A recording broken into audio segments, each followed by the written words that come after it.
Taking guns out of the hands of convicted domestic abusers. That's the goal of two new gun control bills passed by the state legislature, which are now on Governor Gretchen Whitmer's desk. Good evening. I'm David Andrews. And I'm Ann Emmerich. The bills are an effort to stop abusers from violence that could become deadly.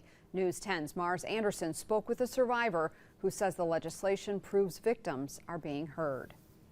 My abuser held me in a room for over 3 hours and indicated to me that he was going to murder me. Tanisha Ashakur is a survivor of domestic violence and says had her abuser's gun not been stored in his car, she could have lost her life. Having had that weapon inside of the home, I definitely know that he would have accessed the weapon versus the gun versus the knife. Legislation offering new protections for domestic violence survivors passed Wednesday in a 58-52 vote, preventing those convicted of domestic violence crimes, now including misdemeanors, from purchasing or owning a gun for 8 years. Representative Emily Divendorf voted in favor of the new legislation and says it's a step toward preventing more deaths. Perpetrators of violence can create violence in any number of ways with any number of tools, but this does take away the deadliest tool from those who have already proven themselves to be unsafe. Representative Jamie Thompson says the bills define domestic violence too loosely and remove a basic right.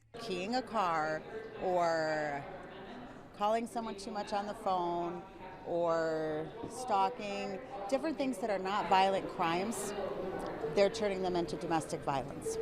And then if you were to be charged with one of those, then you would lose your right to protect yourself with a firearm. How many times did my abuser continuously call me, stalk me, make threats, do things that were per se non-violent, but he still possessed a gun, and that does not negate the fact that he was willing and ready to use that weapon with me. The bills will head to Governor Whitmer's desk with the intent of keeping guns out of the hands of abusers. In Lansing, Mars Anderson, News 10. According to End Gun Violence in Michigan, 70 women and children are killed by an armed abuser every year. And domestic violence is 5 times more likely to turn deadly when there is a firearm in the home. Turning now to our Thursday night weather as we look live from our Skycam over Delta Township. Andy Provenzano in the Weather Center to tell